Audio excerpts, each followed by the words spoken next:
बिस्मिल्लाहिर्रहमानिर्रहीम। अस्सलाम वालेकुम नाज़रीन, मैं अहमद फ़वाद हूँ और आप मेरा यूट्यूब चैनल देख रहे हैं। अहम ख़बरों के साथ आज की व्लॉग में आपकी खिदमत में हाज़िर हुआ हूँ। गुज़श्ता कोई 3-4 दिन से जो राब्ता था हमारा उस तरह से रेगुलर नहीं रहा। कुछ इंफॉर्मेशन ख़ास तौर पर बहुत इंपॉर्टेंट हैपनिंग्स जो है वो इन 3-4 दिनों में हुई हैं। कुछ मैं चीज़ें शेयर नहीं कर सका। उसकी रीज़न यही थी कि तबीयत जो है वो काफ़ी ज़्यादा नासाज थी। अभी भी सेहत जो है वो फुली रिकवर नहीं हुई, लेकिन काफ़ी जो सेहत है वो बेहतर है।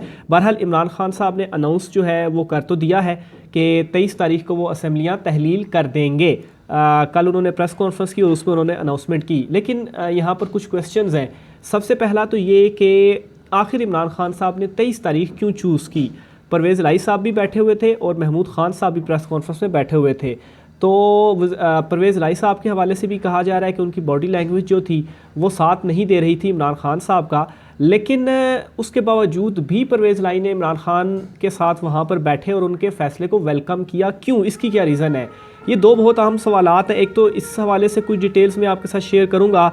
दूसरे नंबर पर सबसे इम्पॉर्टेंट चीज़ ये कि तहरीक अदम एतमाद जो है वो पेश करने का भी फ़ैसला किया गया है इमरान खान साहब की जानिब से। इस हकूमत को वफाक के अंदर भी एक तरफ तो इमरान खान साहब ने पंजाब में ये अनाउंसमेंट करके और केपी में अनाउंसमेंट करके इनको फंसाया है, तो वफाक में भी एक बड़ी कार्रवाई इमरान खान साहब ने जो डाली है उस पर भी कुछ पेशरफ्त हुई है, वो भी मैं आपके सामने रखूँगा। और आखिर में नाज़रीन एक बड़ा इस्तीफ़ा जो है वो भी सामने आया है। ये इस्तीफ़े का मामला क्या है, किसका ये इस्तीफ़ा है, और एन इस टाइम के ऊपर ये इस्तीफ़ा सामने आना और ये इस्तीफ़ा आने के बाद बहुत सारे जो राज हैं वो भी खुले हैं।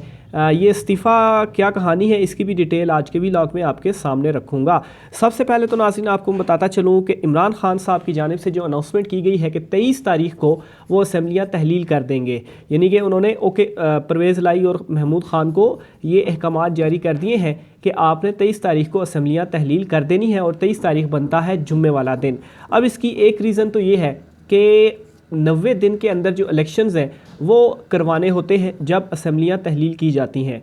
तो 23 मार्च से पहले पहले इलेक्शंस जो हैं वो तब ही मुमकिन हो सकेंगे कि जब 23 दिसंबर से या 23 दिसंबर तक जो असम्बलियाँ हैं वो तहलील कर दी जाएँ। अब 23 मार्च से पहले इलेक्शन करवाने के लिए ये ज़रूरी था कि 23 दिसंबर को असम्बलियाँ तहलील हों।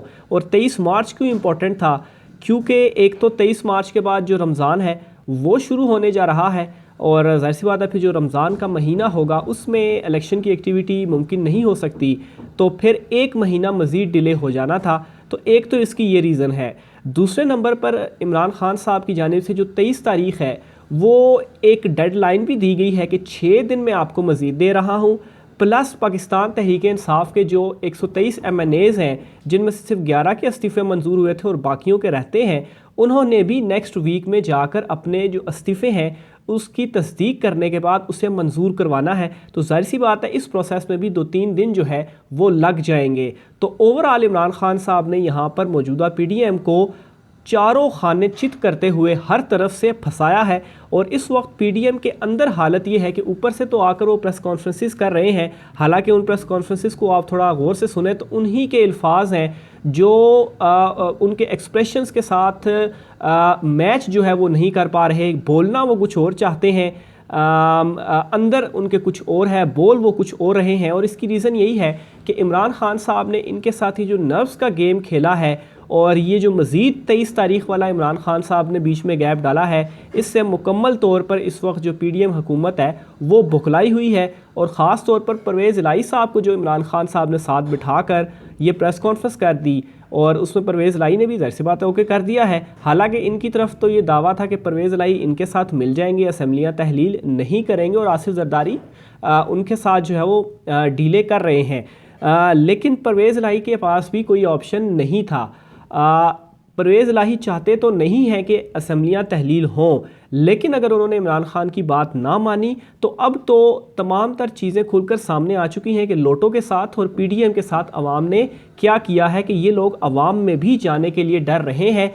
तो परवेज़ इलाही अगर किसी भी लालच की वजह से या अपनी ये जो टर्म है इससे पूरा करने के लिए असम्बलियाँ तहलील नहीं करते या PDM की तरफ से वज़ीर आला बन जाते हैं तो उस सूरत में भी इमरान खान मुस्ताफ़ी तो हो जाएंगे असम्बलियों से, लेकिन परवेज़ इलाही जो हैं उनकी पॉलिटिक्स, उनकी फ्यूचर पॉलिटिक्स, और फिर ज़ाहिर सी बात है मोना सिलाही जो हैं वो तो अभी शुरुआत आप कह लें उनकी पॉलिटिक्स में है, तो वो सारी की सारी जो है वो ख़त्म हो जाएगी। तो ना चाहते हुए भी परवेज़ लाई को ये करना ही करना था और उनकी जानिब से ये फिर किया गया। बहरहाल इस वक्त जो PDM की हालत है, एक तो वो काबिल तस हो चुकी है, और अंदर ही अंदर PDM के जो लोग हैं वो एक दूसरे को कह रहे हैं कि ये इमरान खान क्या कर रहा है, ये किसी की भी नहीं सुनता।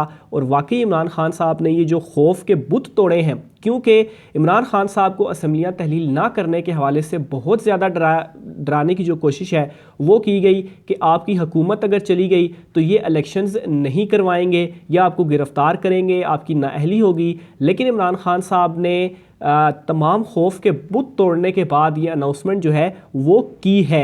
और अगर लेट्स से ये इलेक्शंस नहीं भी करवाते और उसके बावजूद भी इमरान खान साहब ने ये जो फ़ैसला किया है, इसका उनको फ़ायदा ये होने वाला है कि जो पॉपुलर डिसीजन कर रहे हैं इमरान खान साहब इस वक्त, और जिस वजह से अवाम उनके साथ खड़ी हुई है और इमरान खान साहब इस स्टेज पर हैं, इस स्टेज पर उनको यही डिसीजन करना चाहिए था। अगर वो बैक फुट पर आ जाते तो उनके जो बयानिया था उसको भी काफ़ी जो सेटबैक था वो होना था।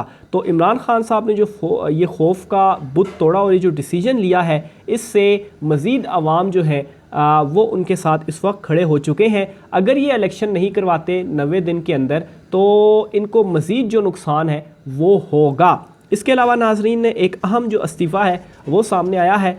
सेनेटर मुस्तफ़ा नवाज़ खोखर जो है उन्होंने बिल आखिर पाकिस्तान तहरीक पीपल्स पार्टी से इस्तीफ़ा जो है वो दे दिया है। ये एक 2 रोज़ कबल उन्होंने इस्तीफ़ा दिया है, लेकिन जो इसकी रीज़न्स हैं वो एक तो ये है कि आज़म स्वाति वाले मामले के ऊपर जो उन्होंने ट्वीट किया था और स्टैंड लिया था, उस पर पीपल्स पार्टी उनसे नाराज़ होकर पहले तो उनको अपने पार्टी के ओहदे से ही उन्होंने हटाया, और जो उनके पास सेनेटरशिप थी उससे उन्होंने कहा कि आप इस्तीफ़ा दे दें, और फिर उसके बाद ज़ाहिर सी बात है बिल्कुल उनको साइडलाइन पे कर दिया गया। तो मुस्तफ़ा नवाज़ खोखर ने फिर पीपल्स पार्टी से इस्तीफ़ा जो है वो दे दिया है। फवाद चौधरी साहब के बड़े ज़बरदस्त दोस्त हैं, उम्मीद ये की जा रही है कि शायद ये पाकिस्तान तहरीक इंसाफ में शमूलियत इख्तियार करें, लेकिन अभी इस हवाले से कोई जो कन्फर्मेशन है वो नहीं है। दूसरी तरफ इमरान खान साहब जो हैं वो आपने देखा कि कल परवेज़ इलाही साहब को साथ बिठा कर जो जनरल बाजवा साहब के हवाले से जो इमरान खान साहब की जानिब से वंस अगेन जो गुफ्तगू की, जिसमें उन्होंने ये कहा कि हमारी हुकूमत जो है वो जनरल बाजवा ने गिराई, और जो NRO 2 है वो भी जनरल बाजवा की जानिब से दिया गया, और इनसे जब गलती हुई तो इन्होंने गलती को तस्लीम नहीं किया बल्कि चीज़ों को मज़ीद जो है वो बिगाड़ा। तो एक जनरल बाजवा के अगेंस्ट भी इमरान खान साहब की जानिब से जो आहिस्ता आहिस्ता चीज़ें हैं वो सामने आ रही हैं, और दूसरी तरफ जो सेनेटर मुस्तफ़ा नवाज़ खोखर हैं उन्होंने भी इसी तरह की ही जो चीज़ें हैं वो एक्सप्लोर की हैं जब उन्होंने पीपल्स पार्टी से इस्तीफ़ा दे दिया, क्योंकि ज़ाहिर सी बात इस्तीफ़ा देने के बाद अब वो मज़ीद खुल गए हैं, तो उन्होंने ये जो चीज़ें हैं वो बताई हैं। इसके अलावा नाजरीन, तहरीक अदम एतमाद के हवाले से भी आपको बताता चलूँ, पंजाब में परवेज़ इलाही के ख़िलाफ़ तहरीक अदम एतमाद और एतमाद का वोट लेने के हवाले से जो अप्रूवल है वो दे दी गई है, और उनके ख़िलाफ़ या तो तहरीक अदम एतमाद दायर की जाएगी या उनके ख़िलाफ़ एतमाद का वोट लेने का उनसे कहा जाएगा। लेकिन दोनों सूरतों में कोई फ़र्क नहीं पड़ने वाला, क्योंकि जो नंबर गेम है वो बड़ी वाज़े है, और इस मरतबा तो वो लोटों वाला सीन भी नहीं हो सकता कि आप पार्टी की हिदायत के बगैर दूसरी तरफ जाकर वोट दे दें। तो 180 PTI के हैं और 10 काफली के हैं, तो 190 नंबर हैं, जो कि दोबारा भी अगर वोटिंग होती है तो पाकिस्तान तहरीक इंसाफ ये नंबर अचीव कर लेगी, और उसके बाद असम्बलियाँ तहलील करने का जो इमरान खान साहब ने कह दिया है, अनाउंस कर दिया है, असम्बलियाँ जो है वो तहलील कर दी जाएंगी। आखिर में इमरान खान साहब के हवाले से भी एक अपडेट है वो मैं आपके साथ शेयर करता चलूँ। इमरान खान साहब की तबीयत जो है वो अचानक से नासाज हुई है माफ़ कीजिएगा, इमरान खान साहब की जो तबीयत है वो अचानक से नासाज हुई है, और बहरहाल इस हवाले से जो अपडेट है वो ये है कि कुछ ज़्यादा फ़िक्र वाली बात नहीं है। डायरिया की जो शिकायत है वो उनको हुई है, तो बहरहाल ज़मान पार्क में जो उनका मुआयना वगैरह है वो किया गया है। तो बहरहाल इमरान खान साहब को इस तमाम तर सूरत हाल में अपना जो ख़ास ख्याल है वो उनको रखना बहुत ज़्यादा ज़रूरी है, क्योंकि इससे पहले भी जो जहर वाली अटैम्प्ट कह लें या उनको जो थ्रेट्स जारी हो चुके हैं वो चीज़ें भी मौजूद हैं। तो इन चीज़ों के ऊपर भी इमरान खान साहब को जो ख़ास फोकस है वो रखना चाहिए। मज़ीद डिटेल भी आपके साथ में शेयर करता रहूँगा। आज के व्लॉग से इतना ही, मुझे इजाज़त दीजिए। अल्लाह हाफ़िज़।